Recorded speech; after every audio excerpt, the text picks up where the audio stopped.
If you think you can double your money in a single day in the stock market or achieve financial freedom in just a few hours, you haven't met the most ruthless speculators in history yet. Most people assume financial markets are made up solely of numbers, charts, and complex econometric models. The truth, however, is entirely different.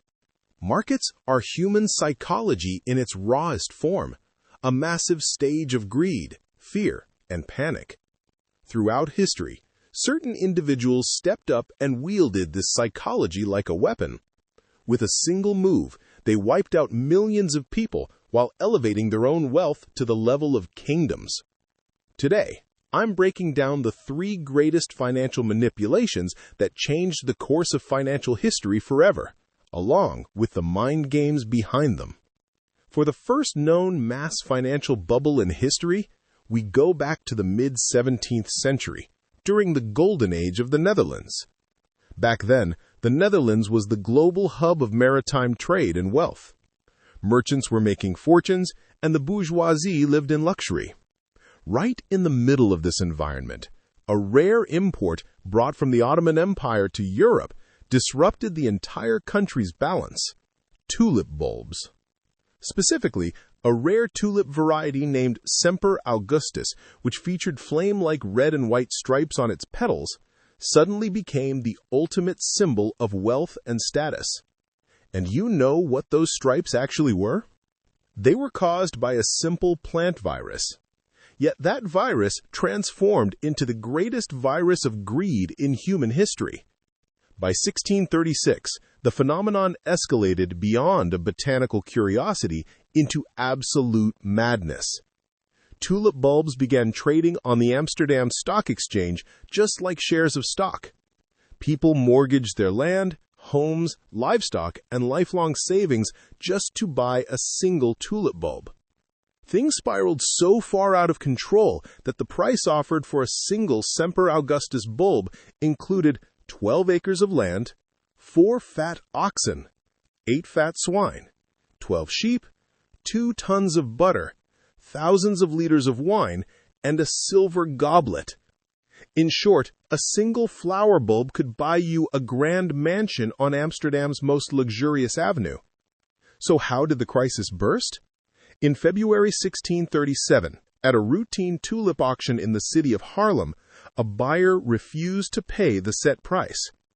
Up until that moment, everyone believed prices would rise forever. But that day, a single person's hesitation triggered a domino effect.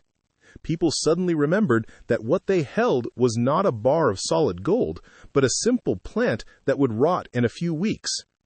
Panic spread across the nation in an instant. Everyone rushed to the exchanges to sell their tulips, but not a single buyer could be found. Prices crashed by 99% within hours. Families who were the richest in the country the day before woke up the next morning holding nothing but rotten bulbs on the street. The Dutch economy couldn't recover for decades. Now, we roll the clock back to 1929, to America's wild era known as the Roaring Twenties. World War I had ended, industry was booming, and the American public had discovered the stock market. From factory workers to waiters, doctors to shoeshine boys on the street, everyone was buying stock on margin with borrowed money.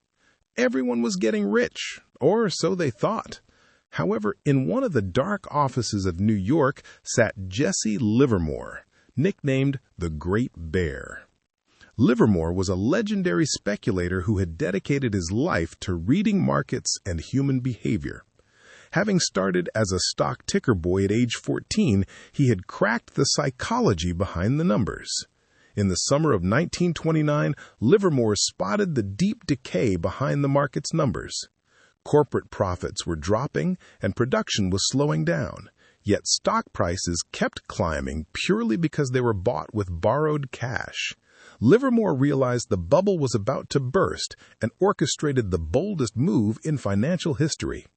While everyone else was buying stock and celebrating what they assumed was a perpetual rally, Livermore quietly began opening massive short positions. In other words, he bet on the crash of the stock market. Had the market continued to rise, Livermore would have been wiped out in seconds, remaining in debt for the rest of his life. October 24, 1929, the ominous day known to financial history as Black Thursday, arrived. The stock market suddenly plummeted. A wave of panic swept Wall Street. Millions scrambled to call their brokers to sell, but there were no buyers. People were jumping from building windows. On that bloody day, when Livermore returned home, his wife met him in tears, assuming the family was ruined. But Livermore calmly pulled out his notebook.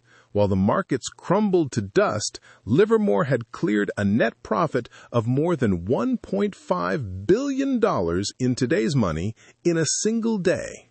He went down in history as the man who read the market alone and extracted a fortune from its collapse. Our final stop comes from recent history, September 16, 1992, known to the financial world as Black Wednesday.